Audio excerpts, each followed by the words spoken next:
우리 다 같이 잠시 자리에서 일어나셔서 마태복음 19장 16절에서 22절 말씀 같이 읽도록 합니다. 같이 읽겠습니다.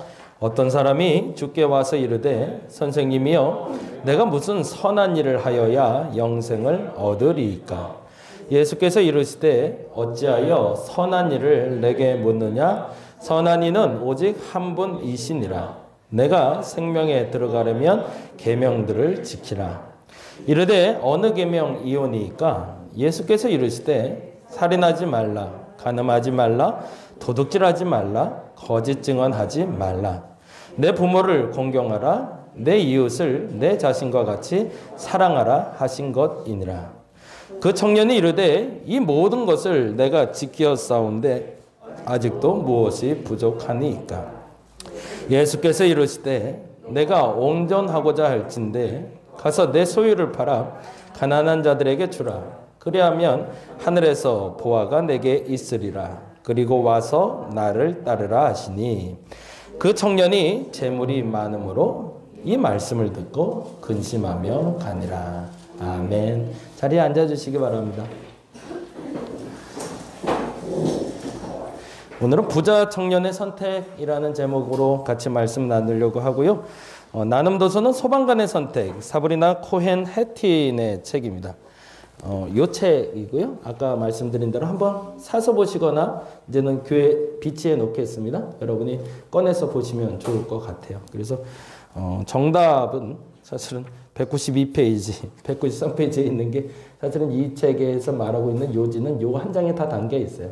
근데 요 한 장을 설명하기 위해서 앞뒤에 이제 예화처럼 본인이 겪었던 사건, 사고들에 대해서 기록한 책입니다. 그거 한번 보시면 좋겠고요. 소방관의 선택은 현직 소방관입니다. 영국의 소방관이고요. 여자분이신데 155cm, 48kg. 굉장히 작은 왜소한 체형인 것 같아요. 그런데 소방관으로서는 지금 최고위층이래요. 대단하신 분이죠. 자수성가 수의하셨어요. 젊었을 때 아버지가 사업이 망하는 바람에 노숙생활도 했다가 노숙생활하다가 스스로 공부를 해서 소방관이 돼서 소방관을 하다 보니 이게 더 공부에 가치가 있겠다 싶어서 이 위기의 순간을 어떻게 넘어갈까를 계속 공부하다가 심리학 과정까지. 그래서 논문 때문에 사람들에게 지금은 모든 소방관들이 지켜야 될 규칙을 만들어낸 사람. 이게 대단한 사람인 거죠. 이게 단지 몸으로만 계속 일했던 것이 아니라 머리도 같이 쓰면서 앞으로 나갈 길을 열었던 자신의 업무 경험과 연구 결과를 토대로 최선의 의사결정법이 뭘까? 이러한 사고 내에서 나는 어떤 선택을 해야 될까를 설명한 책입니다. 결정 제어 프로세스라는 걸 그래서 제시를 합니다. 결정 제어 프로세스인데 우리 뇌의 작동 원리를 거스르는 것이 아니라 붙돋는 원리. 사람이 위험을 감지하게 되면 뇌가 정지가 된대요. 그러니까 사고가 멈춘다는 거죠. 그래서 생각하지 못하게 만드는 그런 상황이 되는데 그걸 우리는 공황 상태라고 얘기하잖아요. 근데 그런 상황일 때도 이 세 가지의 법칙을 가지면 우리는 좀 더 바른 판단을 할 수 있겠다라는 검증된 논문 자료를 만든 거예요. 첫 번째는 이렇습니다. 결정의 목표를 결정하라는 겁니다. 이 결정으로 달성하고자 하는 목표가 뭔지 생각해야 된다. 뭔가를 좀 하기로 결정을 했어요. 근데 그 결정을 했을 때 그 목표가 무엇인지를 명확히 해야 된다는 거죠. 저는 교회를 개척했어요. 그러면 교회를 개척한 목표가 있어야 되잖아요. 근데 그 목표가 없이 교회가 개척되면 교회는 앞으로 안 나가겠죠. 이게 실례로 그런 얘기를 해요. 이번에 이제 사건, 아까 말씀드린 대로 되게 좀 무거워요. 무거울 수밖에 없는 게 화재 현장에서 일어난 사건들을 기록하고 있거든요. 어느 날 집 안에 사고가 났대요. 그래서 화재가 불이 막 타오르기 시작하는데 실질적으로 결정은 그때부터 시작된대요. 지금 문을 열어도 되나 말아도 되나. 지금 문을 열면 그 화마가 나를 덮일 수가 있으니 지금 여는 게 맞는지 어느 정도 불이 사그라들고 문을 여는 게 나는지부터 판단이 시작이래요. 그러니 얼마나 심각한 거죠. 그런데 딱 들어가서 문을 열었는데 연기가 자욱해서 앞에 안 보이더래요. 그러니 소방관이지만 더듬어서 찾는 거죠. 이렇게 더듬어 찾는데 첫 번째 딱 잡히는 게 아차 싶었대요. 왜 그러냐면 아이들, 영국이니까 아이들 눕히는 애기 침대가 이렇게 애기 침대가 잡히더라는 거예요. 그래서 순간 직감하는 게 있었죠. 이 집에 뭐가 있다? 아기가 있구나. 이게 큰일 난 거예요. 성인 같은 경우에는 이런 상황에서 빠져나올 수가 있으니까. 그래서 이때부터 이제 판단이 시작되는 거예요. 그리고 더듬어 찾아봤더니 애기 침대가 있고 애기 요가 있고 손으로 감각으로 찾아지는 거죠. 그리고 그 옆에 침대가 있고. 그러니 이 사람의 머릿속엔 첫 번째 뭐부터 들어갔을까요? 아이를 찾아야겠다. 근데 뒤에서 자꾸 소리가 들리는 거예요. 지금 나오지 않으면 너도 죽어. 빨리 나와, 빨리 나와. 근데 계속 이제 더듬어 참는 거죠. 그래서 아이를 찾아서 결국에 나오려고 그러는데 결국엔 못 찾았어요. 그리고 침대 밑에 보니까 뭔가 물컹한 게 잡혀요. 그래서 급하게 물컹한 걸 끄집어 올렸는데 사람인데 여잔지 남잔지 모르겠고 굉장히 묵직한. 근데 그것을 들고 나와보니 한 남자가. 그래서 남자 한 분은 구출해서 나온 거예요. 그러고 나서 갈등이 되는 거죠. 지금 다시 들어가야 될까 말아야 될까. 이런 게 선택의 순간이라는 거죠. 결국에 다행스러운 건 그때 당시에 아이, 엄마, 아빠가 다툼이 있어서 아이를 전날 데리고 나갔대요. 그래서 다행히 아이는 안 구해도 되는 상황이 됐지만 그럼에도 불구하고 내 판단에는 끊임없이 다시 들어가야 된다는 판단이 계속 났다는 거죠. 사건 상황을 먼저 다 브리핑 해놓고 선택하는 것이 아니기 때문에 더 어려울 수 있다. 그런데 그때 내가 최선의 선택을 할 수 있는가를 보자는 거죠. 목표가 뭔가. 그때 당시에 사브리나의 입장에서는 아이를 구하는 게 목적이었던 거죠. 근데 만일에 그랬다가 들어갔으면 자기도 죽었던 거죠. 첫째는 목표를 잘 정해야 된다. 직장을 구할 때도 마찬가지, 사람 관계를 풀 때도 마찬가지. 정말 풀고 싶은가?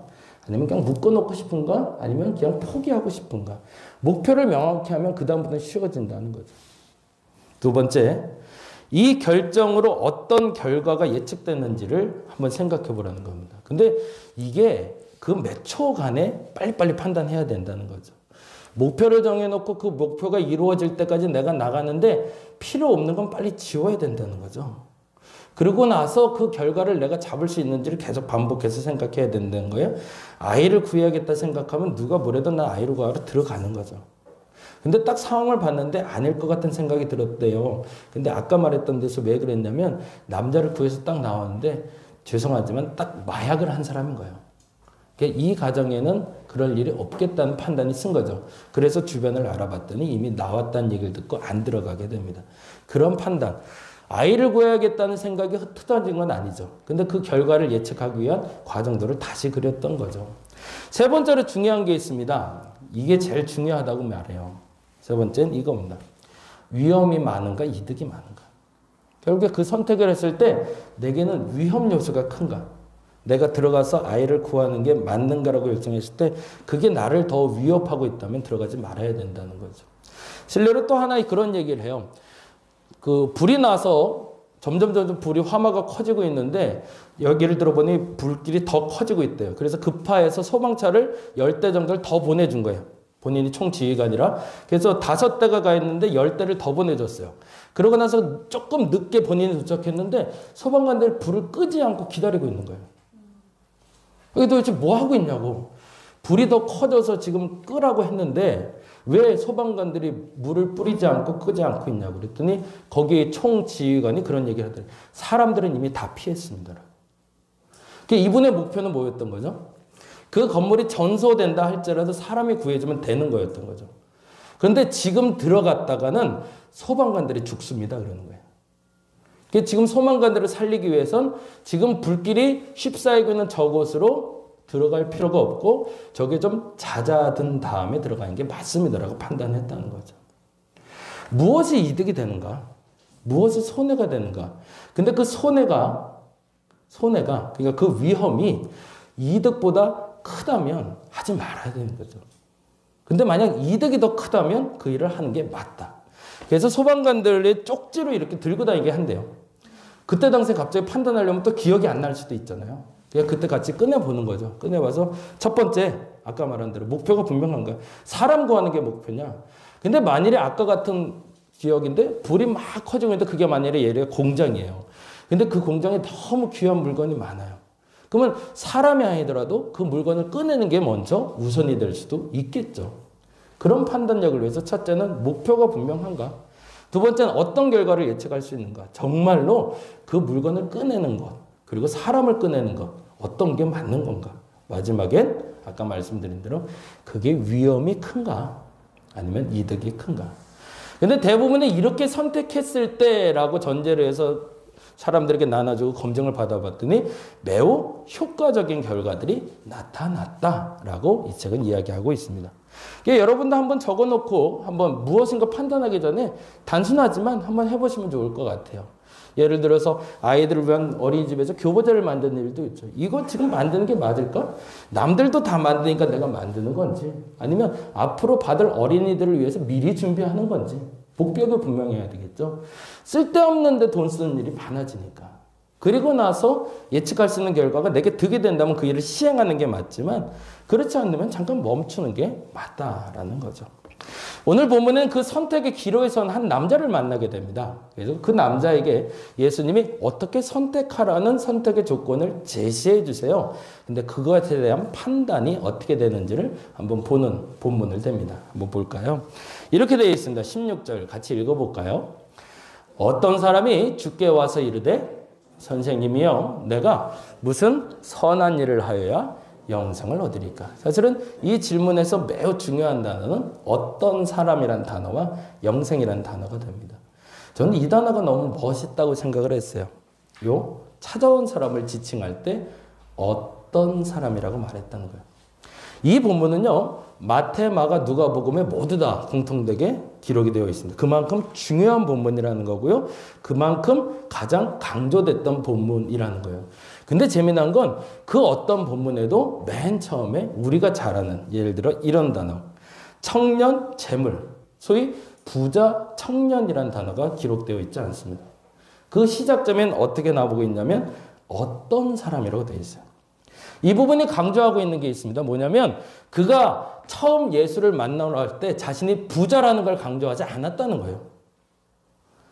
보통 본인의 부를 강조하고 본인의 권력을 강조하고 내가 이 정도 가진 사람이니, 내가 이 정도 권력이 있는 사람이니 너는 나한테 이렇게 해야 돼 라고 접근한 사람이 아니더라는 거죠.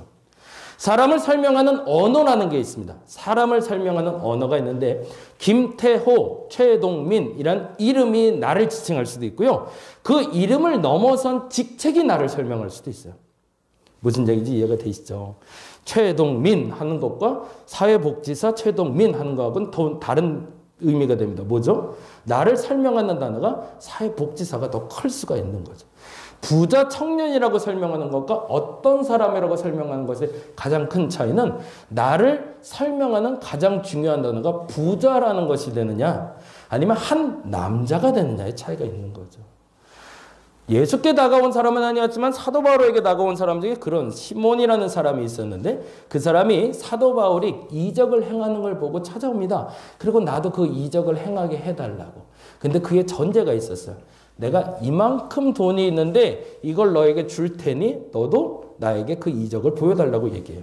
어떤 일이 벌어졌을까요? 하나님은 그의 눈을 멀게 하십니다. 부자 청년이라고 우리는 알고 있지만 이 사람은 그 부자이기 이전에 한 남자로, 즉 겸손한 한 사람으로 예수를 만나러 왔던 거죠. 그걸 예수님이 가능성으로 보셨던 겁니다. 자신이 가진 것의 집에 대해서 사는 사람이 아니라 그것을 넘어서 더 무엇인가를 원하는 사람으로 찾아왔다는 거죠. 교회 처음 들어올 때 저와 여러분이 그랬으면 좋겠습니다. 감투를 벗고 들어오시면 좋겠어요. 나는 사장, 난 이사, 난 돈 많은 사람, 돈 없는 사람, 그 감투는 우리 저 뒤에다 벗어놓고 예배당에 앉으면 좋겠습니다. 그리고 어떤 사람으로 앉아있으면 참 좋겠습니다. 그게 복음의 시작이 될 겁니다. 그런데 그 껍데기를 입고 들어온 한, 그 껍데기가 주는 그 이익을 내가 얻지 못한다면 그 사람은 여기서 그 어떤 은혜도 받을 수 없는 사람이기 때문에 그렇습니다. 하나님 앞에는 단지 한 남자로 한 여자로 설 수 있어야 됩니다. 그게 시작입니다. 그러면 그 사람에겐 하나님의 은혜를 공급해 주십니다. 다시 한번 부탁드릴게요. 최소한 다른 데는 떠나서 일단 교회를 들어올 때는 우리가 그 감투는 벗고 들어오자. 나이가 많다, 나이가 적다, 가진 게 있다, 가진 게 없다, 잘났다, 못났다, 이거는 최소한 벗고 들어오자. 그리고 어떤 사람으로 하나님 앞에 서시기 바랍니다. 그러면 하나님이 여러분과 말씀해 주실 겁니다. 근데 만약에 그 감투를 가지고 들어왔다면 죄송하지만 그 이상은 여러분 누리지 못할 겁니다. 성경을 한번 찾아보세요. 예수님에게 욕먹는 사람들이 나와요. 어떤 사람들이냐면 그들은 지칭이 그렇게 돼요. 바리새인 한 사람이, 세리 하나가, 이런 식으로 표현이 돼요. 무슨 일이 벌어지는 거죠? 그 사람은 설명하는 단어가 바리새인, 그 사람은 설명하는 단어가 세리였던 거죠. 이미 그 감투를 가지고 나는 이 정도 되는 사람이니 이 정도 나에게 예우해줘야 돼 라고 시작해버리면 더 이상 대화는 안 된다는 얘기인 거죠. 그런데 듣고 싶은 얘기가 있었어요. 그게 뭐죠? 영생이었어요. 이게 멋진 거죠. 그래서 그 어떤 한 사람이 듣고 싶은 건 내가 더 부자가 되는 방법, 더 권력을 누리는 방법, 더 멋지게 사는 방법이 아니라 하나님이 말하는 끝자리는 어딘가를 물어본 거예요. 거기에 이르고 싶다. 그러니 멋진 사람인 거죠. 그러자 예수께서 이렇게 얘기하십니다. 같이 읽어볼까요? 예수께서 이르실 때 어찌하여 선한 일을 내게 묻느냐? 선한 이는 오직 한 분이시니라. 이 말은 조금 좀 다른 의도가 해석이 돼요. 그건 무슨 말이냐면 청년이 잘 왔지만 잘못 알고 있는 게 하나가 있었던 거죠. 왜? 내 노력으로 구원받을 수 있다고 생각한 거예요. 그래서 그건 아니야 라는 설명을 해주고 싶은 거예요. 근데 그렇게 해서 떠나갔으면 청년은 바로 떠나갔을 겁니다. 근데 예수님은요, 저는 그게 너무 좋은데, 새벽 예배도 말씀드렸지만, 눈높이를 맞춰주시는 분입니다. 내 눈높이가 여기 있으면 여기에 맞춰서 대화해 주시고요. 여기 있으면 여기에 맞춰서 대화를 해주세요. 왜요? 못 알아들으니까. 그래서 청년의 눈높이로 내려오십니다. 그래서 그가 할 수 있는 일을 먼저 하고 있는지를 물어보십니다. 할 수 없는 게 아니라 네가 당연히 해야 되는 그 일이 있는데 그거는 너 하고 있니? 라고 물어보시는 거예요. 그거부터 시작해보자라고 대화를 시작하시는 게 이 질문입니다. 생명을 들어가려면 계명들을 지켜라. 물론 계명들을 지켜서 생명에 이르는 건 아닙니다. 근데 계명을 지키고 내가 할 수 있는 수준에서 할 수 있는 일을 해야 그 다음 단계로 나갈 수 있다는 거죠. 이 말은 이렇게 설명하면 될 것 같아요. 계명을 지키라는 거죠. 근데 이 말은 과정이 있고 순서가 있다는 겁니다. 너 그거 잘하고 있다는 거예요. 물론 사람이 믿음의 행위로 말미암아 구원받는 건 아니지만 그러나 그 행위를 바르게 하는 사람은 그 단계에 이르는 길이 열리니 우선적으로 네가 할 수 있는 바른 것을 지금 행하라 라고 얘기하는 겁니다. 나는 그러면 어떻게 하면 될까요? 여러분의 수준에 맞게 일단 시작을 하셔야 됩니다. 하나님은 여러분에게 이제 결론적으로 말씀드리겠습니다. 복 주실 겁니다. 근데 복을 주는 데 있어서 복을 받는 데 있어서 사람마다 단계가 있더라는 거죠. 어떤 사람은 정말 확 영생에 이를 수 있는 영적인 길이 확 열리는 사람도 있다. 근데 그게 안 보이는 사람은 어떻게 해야 된다? 내 눈에 보이는 하나님이 말하는 바른 것부터 시작하라는 거죠. 내 눈에 보이는 내가 아는 것만큼만 일단 시작하라. 그런데 그것이 과정이 되고 순서가 될 거라는 거죠. 근데 사실은 이 본문 준비하면서 그런 생각했어요. 우리도 다 이렇게 갔으면 좋겠다. 무슨 말이냐면 첫째, 다 먼저 부자부터 됐으면 좋겠다. 돈 좀 많았으면 좋겠다.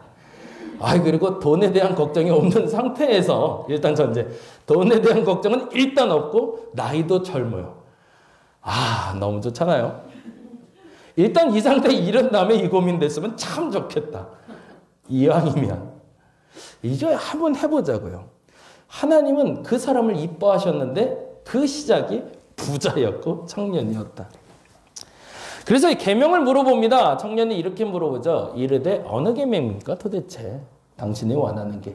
이게 당신 수준에 맞다라고 생각한 거죠. 청년이. 그래서 예수께서 이렇게 얘기하십니다. 뭐라고 하죠? 살인하지 말라, 간음하지 말라, 도둑질하지 말라, 거짓 증언하지 말라, 내 부모를 공경하라, 내 이웃을 내 자신과 같이 사랑하라. 뭐죠? 우리가 아는 한 단어로 하면 10계명이죠. 10계명은 무슨 말일까요? 누구나 다 아는 계명이라는 거죠. 계명을 지키라는 말은 그래서 사실은 익히 아는 것들을 지키라는 겁니다. 남들이 말할 때 맞다라고 말하는 건 너 지키고 있니? 라고 물어보신 거예요. 예수 믿지 않아도 남들도 다 아는 그 기본적인 것, 익히 알고 있는 거 지키고 있니? 이 말은 다른 말로 기본이 되는 것들만. 인간의 기본이 되어 있는가를 물어보는 거예요. 바른 말 하고 있냐? 거짓말 안 하는 건 맞아? 나쁜 짓 안 하는 건 맞아? 그러면 돼라고. 근데 이건 완성이 아니라 단계라고. 근데 여기서 더 중요한 단어가 있어요. 이 기본이 되는 것, 익히 아는 것들을 지킨다라는 말은 이 뜻입니다. 한번 읽어볼까요? 지킨다는 무슨 뜻이라고요? 그렇게 산다는 겁니다. 알고 있다가 아니라 알고 있음으로 끝나는 건 지키는 게 아니죠. 아는 대로 사라지는데 그냥 몸이 그대로 사라지는 상태가 되고 있는가를 물어보는 겁니다. 정말 거짓말 안 하고 그 일 시작했니? 라고. 그리고 정말 바르게 하나님 앞에 당당하게 말할 수 있는 법칙으로 살아가고 있냐고 첫 번째 물어보시는 겁니다. 여러분에게도 한 번 더 묻습니다. 하나님의 복을 누리기 원하신다면, 그 영생에 이르기 원한다면 단계가 있는데 그 첫 번째 단계에선 우리는 사람다움과에 대한 질문을 받게 될 겁니다. 그리스도인들이 제일 많이 욕먹는 게 있습니다. 하나님이 주시는 물질적인 복과 권력의 복도 받았습니다. 근데 인격적으로 완성이 되지 않아서 욕먹는 경우가 참 많아요. 이제는 그 경우가 좀 거꾸로 바르게 갔으면 좋겠습니다. 지금까지는 거꾸로 갔으니 이제는 사람됨부터 먼저 시작했으면 좋겠습니다. 그래서 그 사람됨이 만들어진 다음에 이렇게 얘기합니다. 청년이 말합니다. 당당하죠? 읽어볼까요? 그 청년이 이르되 이 모든 것을 내가 지켰사온데 뭐요? 나는 그렇게 살고 있다는 거죠. 얼마나 멋진 사람인가 몰라요. 그런데 이렇게 아직도 무엇이 부족합니까? 여기가 청년의 한계였던 거죠. 여기까지는 봤던 거죠. 근데 여러분 여기까지는 보시나요? 그랬으면 좋겠어요. 만약 이르지 않은 분은 여기까지라도 먼저 봤으면 좋겠습니다. 근데 여기까지 이른 사람은 다음 단계의 눈을 하나님이 열어주시는 거죠. 이렇게 열어주시네요. 과정이 있고 역시 순서가 있습니다. 어떻게 해요? 나의 것을 구별하라 하십니다. 너에게 그 부가 있었고 그 지키는 것이 있었으면 이제부터는 네 것과 내 것이 아닌 것을 구별할 수 있어야 된다는 겁니다. 다른 말로 하면 읽어볼까요? 예수께서 이르실 때 내가 온전하고자 할진대 가서 내 소유를 팔아 가난한 자들에게 주라. 그러면 하늘에서 보화가 내게 있으리라. 그리고 와서 나를 따르라. 다른 말로는 이런 말입니다. 소유를 비유로 하는 거죠. 그 소유 중에 너의 것이 아닌 게 있다라는 거예요. 네가 부자가 됐는데 그래서 지켜서 그렇게 됐는데 그 부자가 된 것 중에 너의 것이 아닌 게 있다. 더 정확히는 나의 것과 나눌 것이 있다. 내 것, 나눌 것. 이거 구별할 수 있는 지혜가 이제는 필요할 때가 됐다는 거죠. 다른 말로는 써야 할 곳에 쓰라는 겁니다. 이제는 모으기만 하지 말고 쓸 줄 아는 사람이 돼야 된다. 나뿐만 아니라 누군가의 필요를 보고 채울 수 있는 사람이 되라는 겁니다. 지금까지는 너만 바라보고 살지 않았냐? 그리고 네가 바르게 살지 않았냐? 네가 바르게 살았으면 바르게 살던 너가 이제는 주변을 볼 수 있어야 된다는 거예요. 그게 진짜라는 거죠. 다음 단계입니다. 첫 번째는요. 그리스도인이 되는 과정에서 첫 번째는 나를 아는 겁니다.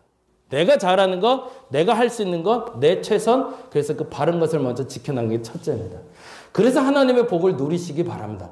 그런데 그렇게 해서 주신 복이 있다면 그때부터는 다음 과정이 있습니다. 다른 사람을 볼 수 있어야 됩니다. 그리고 나서 나를 따르라라고 얘기합니다. 여기가 문제가 되는 거죠. 다른 말로 2편이죠. 너는 그렇게 살아왔지만 이제는 누구처럼 살라? 나처럼 살라. 그건 무슨 말이에요? 예수님은 그렇게 살고 있다는 얘기인 거죠. 그러니 22절에 이렇게 벌어집니다. 그 청년이 뭐 때문에? 재물이 많음으로 이 말씀을 듣고 근심함이 아니라. 근데 재미난 건 이걸로 얘기는 끝나지 않았더라는 거예요. 예수님은 그래서 에이 바보 라고 손가락질하고 끝나지 않으셨다는 게 이 다음이 재밌어요. 이 다음에 예수님은 제자들과 대화를 이어가기 시작하십니다. 계명을 지키며 그렇게 살지만 예수처럼 살기에는 근심이 됐던 그 청년을 두고 사실은 이렇게 정리하고 싶었던 거죠. 부자라는 가진 것에 대한 덫에 걸린 사람으로. 우리는 대부분 아까 말한 대로 껍데기를 벗고 예수께 나왔다고 실상 얘기하고 있지만 어느 순간에 그 껍데기가 나를 지배하고 있는 걸 보게 될 거라는 겁니다. 그걸 넘어서야 진짜 영생에 이룰 수 있다는 거죠. 청년의 결정제어 프로세스, 아까 말한 대로 말하면 뭐에 걸린 걸까요? 아까 말하면 세 번째 단계에 걸린 건데 이득보다는 위험을 감지한 거죠. 내가 그 재산을 다 나눠주면 나는 위험해진다는 거죠. 청년이 다음 단계를 못 본 거죠. 이제 그 얘기를 좀 해보도록 하겠습니다. 그러자 이제 청년이 간 다음에 예수님과 제자들의 대화가 이어집니다. 예수께서 제자들에게 말했습니다. 안타까운 거죠. 내가 진실로 너희에게 이르노니 부자는 이렇게 천국에 들어가기 어렵다. 이 말을 굳게 하면 안 됩니다. 부자는 천국에 못 간다가 아니라 어려울 뿐입니다. 다시 너희에게 말하니 왜 다시 말했을까요? 그 말을 제자들이 못 알아들은 거죠. 그래서 다시 설명하십니다.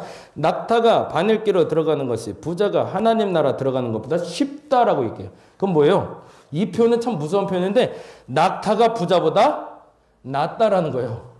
왜? 낙타는 어떻게 판단하니까? 낙타의 결정 프로세스는 이렇게 됩니다. 바늘귀에 들어가려면 짐을 비워야 되는 걸 아는 겁니다. 무슨 얘기냐면 이스라엘은 동물이, 짐승이 들어가는 문이 있고 사람이 들어가는 문이 있었거든요. 근데 웃기지도 않은 게 사람이 들어가는 문은 크게 만들어 놓고 짐승이 들어가는 문은 작게 만들어 놨어요. 이게 대도 안 되는 행동을 한 거죠. 그리고 짐승이 들어가는 문의 이름이 바늘귀문입니다.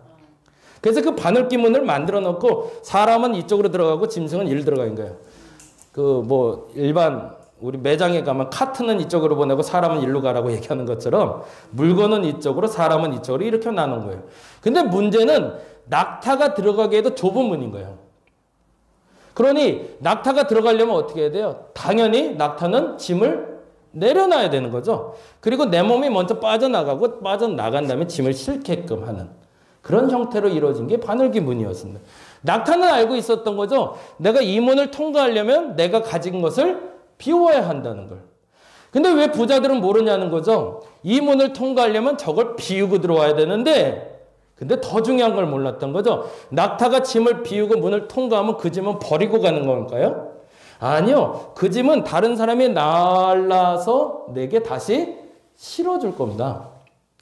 부자가 버렸던 그 짐이 문을 통과하는 순간 다 날아가는 것이 아니라 그 짐은 다시 도로 나에게 갖다 주는 거예요. 누가? 이제는 주께서 갖다 주시는 거죠. 비운 사람에게. 근데 문제는 비우고 통과하면 나만 나가는 걸로 착각하니 어렵다라고 얘기한다는 거죠. 순서는 뭐예요? 저 문은 내가 짐을 갖고 들어가기 어렵구나인 걸 아는 거죠. 그게 부자 청년의 근심이죠. 그 다음엔 짐을 내려놓고 나만 먼저 들어가면 그 다음에 어떻게 한다고요? 그 짐은 알아서 누군가 갖다 줄 거라는 겁니다. 누구에게? 나에게. 그래서 낙타는 그 쉬운 걸 아는 거죠. 내가 굳이 그 짐을 지고 안 들어가도 그 짐이 내게 다시 올 거를. 근데 누구는 모른다는 거예요? 가진 사람들은 모르더라는 거죠. 제자들이 몹시 놀랍니다. 왜 놀랐을까? 제자들 또한 부자가라는 가진 것에 대한 덫을 갖고 있었기 때문에. 부자 청년뿐만 아니라 본인들 생각에도 그거 다 버리고 어떻게 살아? 라고 생각했던 거죠. 근데 그 중에 유독 독특한 사람이 하나 있었으니 그 사람이 우리가 베드로라는 사람이죠. 그 사람을 만나기 전에 예수께서는 이렇게 얘기하십니다. 예수께서 그들을 보시며 그들은 누구죠? 제자들. 제자들에게 그거 그렇다고 안 되는 건 아니고 사람이 하면 안 될 수 있는데 하나님이 하면 된다. 그건 뭐죠? 하나님이 생각을 준 거에서 아멘 하는 사람들은 제대로 하라는 거죠. 이때 아멘 한 사람이 있었으니 그게 바로 베드로입니다. 읽어볼까요? 베드로가 대답하여 이르되 보소서 뭐라고 되어 있죠? 읽어봅니다. 우리가 모든 것을 버리고 주기를 따라 싸운즉 그런즉 무엇을 얻으리까? 이 말은 굉장히 재밌어요. 베드로는 흥분됐어요. 왜? 내가 그 사람이거든요. 그 부자를 넘어선 사람이잖아요. 그래서 너무 행복해서 예수께 나왔다고 자랑은 했어요. 근데 문제가 있어요. 뭐가 문제일까요? 나오긴 했는데 내가 가진 게 뭔지를 모르겠는 거예요. 정작 나오긴 했는데. 이상하다. 예수님 말씀대로 하면 부자가 내려놓으면 낙타가 짐을 내려놓으면 누가 갖다 준다며. 근데 난 나왔는데 뭐지? 내가 가진 건? 이라는 질문이에요. 그래서 예수께서 이렇게 얘기합니다. 이 단어가 참 멋있는 단어예요. 읽어볼까요? 예수께서 이르실 때 내가 진실로 너희에게 이르노니 뭐래요? 세상이 새롭게 될 거래요. 그때부터 눈이 열린다는 거죠. 언제부터요? 내려놓으면 알게 될 거라는 거예요. 진짜 내려놓으면. 그럼 베드로는 내려놓은 건가요? 아직 못 내려놓은 거죠. 단지 잠깐 놔두고 온 것이지 그걸 완전히 비운 건 아니었던 거죠. 그러니 채워짐을 경험하지 못했는데 진짜 너희들의 눈이 열리면 새로운 세상이 시작되면 이렇게 된답니다. 인자가 자기 영광의 보좌에 앉을 때 나를 따르는 너희도 12보좌에 앉아 이스라엘 12지파를 심판하리라. 이 말은 어렵게 해석할 게 아니라 이렇게 해석하시면 돼요. 읽어볼까요? 때가 이르면 바른 판단의 기준이 된다는 거죠. 네가 버렸던 그것이 손해가 되는 게 아니라 위험 요소가 되는 게 아니라 이득이 되는 걸 비로소 알게 될 거다. 어떻게 할 때? 진짜 비울 때. 낙타가 어떻게든 발로 끌어서 이렇게 갖고 가려고 했으면 안 됐을 거예요. 저거 내려놓으면 큰일 났는데 거기서 막 끌고 왔으면 그러면 그거 아무도 안 갖다 줘요. 근데 믿음이죠. 내가 지금 내려놓으면 주인이 갖다 실어주든지 종이 갖다 실어주든지 그걸 믿고 내 몸이 짐은 놔두고 내 몸만 빠져나가면 알아서 채울 거예요. 진짜 내려놓으면 진짜 채우신다는 거죠. 이 법칙을 제자들도 알았으면 좋겠다고 얘기하시는 겁니다. 그리고 이렇게 얘기하십니다. 결론인데 내 이름을 위하여 집이나 형제나 자매나 부모나 자식이나 전토를 뭐예요? 모든 것이라는 얘기죠. 모든 것을 어떻게 된대요? 여러 배, 버린 자마다 어떻게 된대요? 오히려 다시 더 역행해서 여러 배를 받게 될 거래요. 버리면, 진짜 버리면. 그거 이렇게 자꾸 잡고 가지 마시고 그냥 진짜 탁 놔버리면, 진짜 한번 탁 놔버리면 진짜로 여러 배가 내게 온다는 거예요. 근데 그걸로만 끝나는 게 아니라 여러 배를 받고 또 뭐라고 돼 있죠? 영생부터 그때부터 시작이 된대요. 영생에 이르길 원한다면 그 영생에 이르는 길이 지금 아직 안 보인다면 어떻게 하라고요? 지금 할 수 있는 최선을 다하라. 그게 첫째. 그런데 그걸 향하고 있다면 하나님은 다음 단계를 요구하신다. 네가 가질 것과 나눌 것을 구별해라. 그래서 가질 것과 나눌 것을 제대로 구분해서 탁 놔버리면 그 순간에 너에게 여러 배가 다시 쏟아질 거다. 그 여러 배뿐만 아니라 영생에 이르는 단계로 올라갈 수 있을 거라는 거죠. 위험보다 득이 된다는 걸 알아야 된다는 겁니다. 덫에 걸리지 않았다면. 부자라는 계급이라는 권력이라는 덫에만 걸리지 않는다면 그 덫을 걸리지 않고 통과했다면 이제는 위험이 아니라 득이 될 거라는 겁니다. 비운 것보다 더 많이 얻게 되고 심지어는 모두요 영생도 얻게 될 거라. 때가 이르면 바른 판단의 기준이 될 겁니다. 그때까지 그럼 우리는 뭐 하면 될까요? 그렇게 비우고 나누고 비우고 나누고를 반복하고 있으면 되는 거죠. 부자 청년 얘기로 갑니다.